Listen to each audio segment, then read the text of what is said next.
लेकिन अगर दौलतमंद हो तो उसे बेटी दे देगा।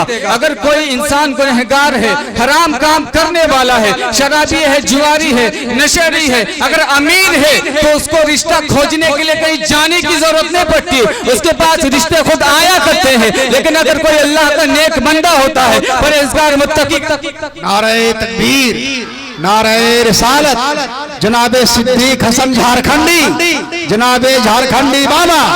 अगर आज जिनका इंतजार बहुत देर से आप कर रहे थे, जैसे ही मैंने फोन लगाया और हजरत ने मेरा फोन काट दिया तो मुझको यकीन हो गया कि हजरत मोहंडी घुस रहे हैं। यानी जब आदमी करीब होता है तो फोन काट देता है। फोन कट गया इसका मतलब हम बहुत करीब हैं, यानी पहुंचने वाले हैं। हजरत गुलाम शब्बीर साहब से काफी आपके बीच हैं, बहुत अच्छी गुफ्तगू कर रहे हैं, आप गौर से सुनें। एक बार दुरूद पाक पढ़े, अल्लाहुम्मा सल्ली अला सय्यिदिना शफीअना नबीना मौलाना मुहम्मदिन बारिक वसल्लम सल्लु अलैहि सलातम व सलामन अलैका या रसूल अल्लाह सल्लल्लाहु अलैहि वसल्लम। देखे, लालच हर किसी में मौजूद है। हर कोई लड़की वाला भी ऐसा इंसान तलाश करता है, गुनहगार हो तो उसे कोई मतलब नहीं, बस दौलतमंद होना चाहिए। यही इंसान की ख्वाहिशें रह गई है। अगर देखा जाए तो बहुत सारी खुराफातें हमारे निकाहों में हुआ करते हैं। देखिए, जब कोई एक ससुर यानी अपनी बेटी के लिए जब दामाद तलाश करता है तो एक बात गौर कीजिएगा मेरी बातों पे कि 50 साल का इंसान अपने लिए ऐसा दामाद तलाश करता है, और इस तरह तलाश करता है कि 50 साल में जितनी कामयाबी उसने हासिल की है वो 50 साल की मेहनतों का तजुर्बा 22 साल के लड़के में तलाश करता है।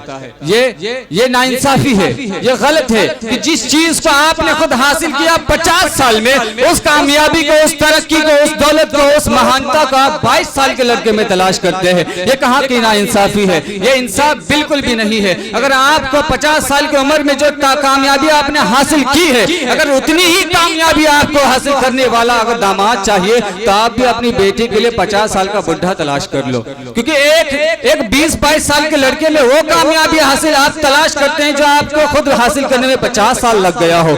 ये नाइंसाफी की बात है। अगर आपको अपनी बेटी के लिए तरक्की वाला, खुद के बराबरी का इंसान चाहिए तो अपनी उम्र के इंसान को अपना दामाद बना लो। और एक लड़के वाले की भी खासियत क्या होती है कि लड़का जब किसी लड़की को तलाश करता है तो तलाश करता है कि मेरी बीवी के अंदर खूबियां किस तरह हो। जिस तरह मेरी माँ खाना पकाती है उसी तरह मेरी बीवी में भी वो खूबियां होनी चाहिए, वो भी मेरी माँ की तरह खाना पकाने वाली होनी चाहिए। मेरी बीवी ऐसी हो जैसे मेरी माँ खिदमत करती है, मेरी बीवी भी उसी तरह मेरी खिदमत करनी चाहिए। जिस तरह मेरी माँ अपने घर का ख्याल रखा करती है उस तरह मेरी बीवी भी अपने घर का ख्याल रखा करे, वो अपने माँ की बराबरी करता रहता है। मैं उससे भी कहना चाहता हूँ, एक छोटी सी नन्ही सी बच्ची हुआ करती है जो अपनी जवानी की तरफ कदम बढ़ा रही होती है, भला तुम्हारे माँ की उम्र का लिहाज देखो और उस अपनी बीवी छोटी कम उम्र की लड़की का लिहाज किया जाए। अगर तुम्हें अपनी माँ की बराबरी का अगर लड़की चाहिए, अगर अपने माँ के अंदर की क्वालिटीज और अपने माँ के अंदर की खूबियां अगर अपनी बीवी में चाहिए तुम्हें, तो तुम भी अपने माँ की उम्र की औरत से शादी कर लो।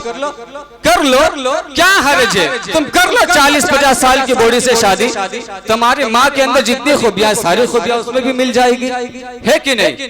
सच्चाई है ये। देखे, और जब अपनी बेटी का निकाह हो जाए और ससुराल से अपनी बेटी की शिकायत आए कि आपकी बेटी को खाना पकाना नहीं आता, आपकी बेटी ये गलती कर रही है, आपकी बेटी हमारे तौर तरीके को समझ नहीं रही है, तो लड़की का बाप कहता है कि हमारी बेटी तो अभी छोटी है, धीरे धीरे रहते रहते आपके तौर तरीके सीख जाएगी, धीरे धीरे खाना पकाना सीख जाएगी, धीरे धीरे आपके माहौल को समझ जाएगी। तो जब आपकी बेटी ऐसा करे तो आप बातें बनाते हैं, आपको अपनी बेटी पर रहम आता है। तो जब यही सोच अपनी बेटी के लिए आता है तो किसी और की बेटी जब आपके घर बहू बनकर आती है तो वही सोच उस लड़की के बारे में भी क्यों नहीं होना चाहिए? होना चाहिए कि नहीं? जो सोच आपको अपनी बेटी के बारे में है वही सोच दूसरे की की बेटी के बारे में भी होना चाहिए। अगर आपकी बेटी आपके लिए शहजादी है, तो जो आपके घर में बहू बन के आई है वो भी अपने बाप की शहजादी हुआ करती है, वो भी अपने घर की रानी हुआ करती है, वो भी अपने घर की शान शौकत और इज्जत हुआ करती है।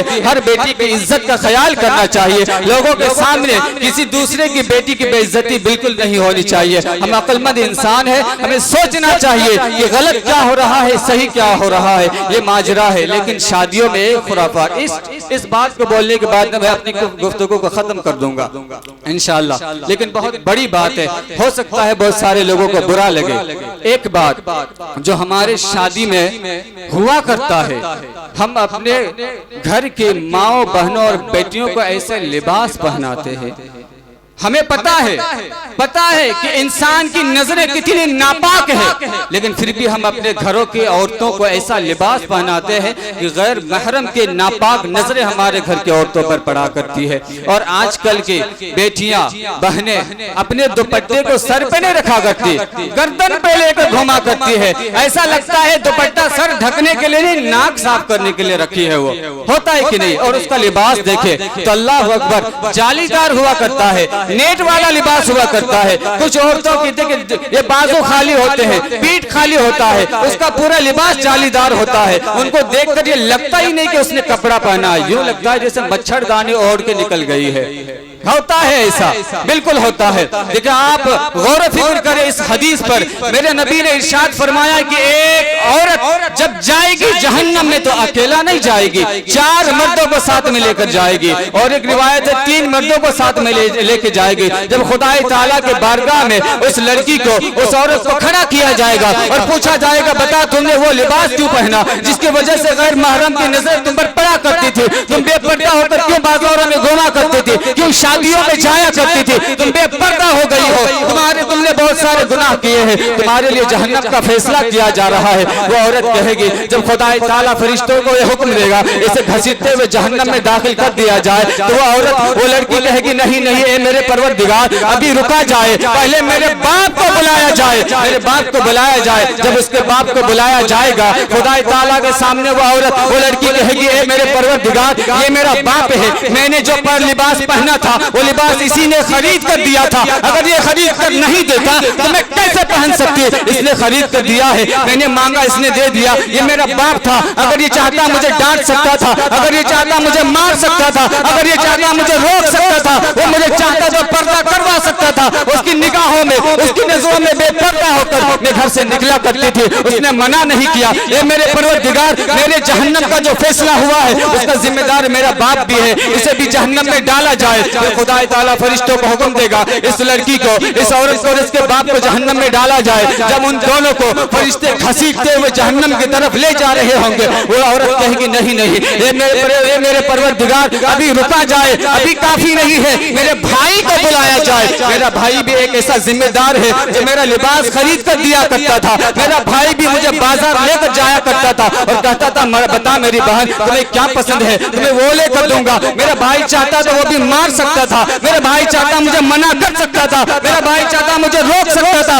मैं अपने भाई की नजरों में बेपर्दगी के साथ घर से निकला करती थी, लेकिन मेरे भाई ने कभी रोका नहीं, मुझे उसने कभी मना नहीं किया। ये मेरे परवरदिगार, मेरे बाप के साथ साथ मेरे भाई को भी जहन्नम में डाला जाए। अल्लाह अकबर, वो क्या मंजर होगा जब एक बेटी अपने बाप को कहेगी इसे जहन्नम में डाल दिया जाए, जब एक बहन अपने भाई के लिए कहेगी मेरे परवरदिगार, मेरे भाई को भी जहन्नम में डाल दिया जाए। अल्लाह अकबर, खुदा ताला का हुक्म होगा, फरिश्ते उस औरत को और उस भाई को और उसके बाप को भी जहन्नम की तरफ घसीट कर ले जा रहे होंगे। अल्लाह अकबर, वो क्या मंजर होगा जब घसीट कर लेकर जा रहे होंगे। फिर वो औरत बोल पड़ेगी, ए मेरे परवरदिगार, अभी नहीं, अभी रुका जाए, अभी मेरे शौहर को बुलाया जाए, वो भी इस जुर्म का हकदार है, वो भी मुझे ऐसे लिबास पहनाया करता था जिसकी वजह से गैर महरम की नजरें मुझ पर पड़ा करती थी। ए मेरे परवरदिगार, मेरे शौहर को बुलाया जाए। उसे बुलाया जाएगा, फिर वो सवाल करेगी, ये मेरा शौहर है, ये मुझे वो लिबास खरीद कर देता था, ये चाहता था मुझे डांट सकता था, ये चाहता मुझे मार सकता था। अगर खाना पकाने में कभी नमक की कमी हो जाती,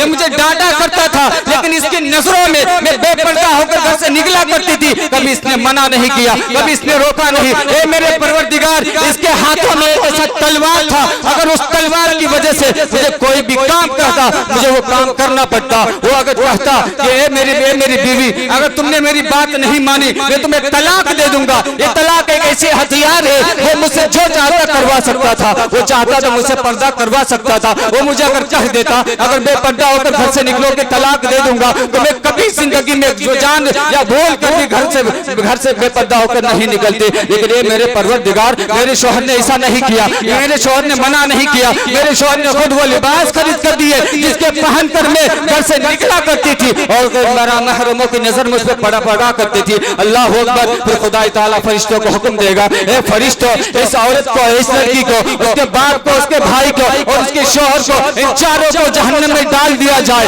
उन चारों को खुदा ताला के हुक्म से फरिश्ते घसीटते हुए जहन्नम में दाखिल कर देंगे। आप मुझे खुद ही बताएं, आज जिस बीवी से आप मोहब्बत करते हैं, वही बीवी जब कयामत के दिन कहेगी, ए रब्बे परवरदिगार, इस मेरे शौहर को जहन्नम में डाल दिया जाए, तो क्या वो मोहब्बत आपके आखिरत में काम आएगी? नहीं आएगी। आप एक बाप हैं, अपनी बेटी की ख्वाहिशें पूरी करते हैं, आप उसके लिए जिंदगी भर मेहनतें करते हैं, उसे पाल पोष कर बड़ा करते हैं, उसे शादी देकर विदा करते हैं। अल्लाह अकबर, उसकी हर जिंदगी की ख्वाहिशें पूरी करती है। लेकिन सोचे, अगर वही बेटी आपकी मोहब्बतों को ठुकरा कर कयामत के दिन अगर कहते खुदाए ताला से, ए परवरदिगार आलम, इस बाप ने मुझसे गुनाह करवाया था, इसी ने वो लिबास खरीद कर दिए थे, इसे जहन्नम में डाल दिया जाए, क्या ये सही होगा? आप खुद ही अंदाजा लगाए। तो आपको गौर व फिक्र करना होगा, हमें ये सोचना होगा कि हम अपने घर की औरतों को, हम अपने घर की बहन बेटियों को किस तरह का लिबास पहनाएं। क्योंकि आपकी मोहब्बत यहाँ तो चल रही है, लेकिन मरने के बाद आपकी मोहब्बत खत्म हो जाएगी।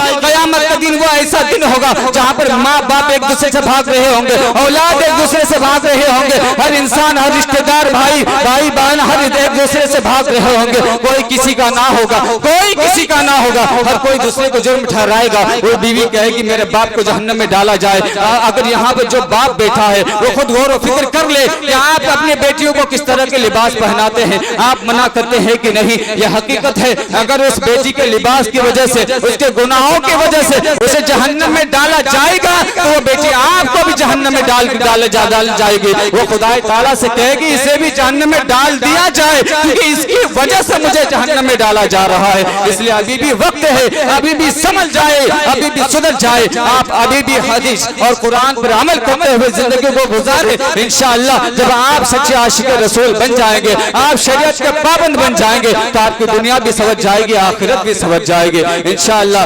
और वक्त की किल्लत इसलिए अपनी गुफ्तगू को यही खत्म करता हूँ, लेकिन आखिरी पैगाम यह है कि आप अपने घरों की औरतों को अच्छे लिबास पहनाया करें और खुद को भी सुधारा करें, क्योंकि कुरान का ये पैगाम है कि जो जैसा होता है उसे वैसी बीवी मिला करती है। अगर आप नेक बीवी के तलबगार हैं, अगर आप नेक बीवी चाहते हैं तो पहले खुद नेक बनिए। अगर आप नमाजी बीवी चाहते हैं, खुद नमाजी बनिए। अगर आप अल्लाह के नेक बंदी से निकाह करना चाहते हैं, तो आप खुद भी नेक बंदे बनने की कोशिश करें। आप जिस तरह रहेंगे उसी तरह आपको आपका पार्टनर मिलेगा, उसी तरह आपको आपकी बीवी मिलेगी। आपके गुजारिश है, अल्लाह ताला से दुआ है, या अल्लाह हमें पूरी जिंदगी कुरान हदीस के मुताबिक गुजारने की तौफीक अता फरमा और हमें शरीयत पर अमल करते हुए जिंदगी गुजारने की तौफीक अता फरमाए। अल्लाह हमें ज्यादा से ज्यादा इल्म दीन हासिल करने की और उस पर अमल करते हुए जिंदगी गुजारने की तौफीक अता फरमाए। वक्त की किल्लत है, इसलिए मैं अपनी गुफ्तगू को यहीं खत्म करता हूँ। हमसे बोलने में या आपसे सुनने में अगर किसी किस्म की गलती हुई हो तो हम तौबा करते हैं। अस्तगफिरुल्लाह रब्बी मिन कुल्लि ज़ंबिन व अतूबु इलैहि, ला इलाहा इल्लल्लाह मुहम्मदुर रसूलुल्लाह सल्लल्लाहु अलैहि वसल्लम व मा अलैना इल्लल बलाग। अस्सलामु अलैकुम व रहमतुल्लाहि व बरकातुहू।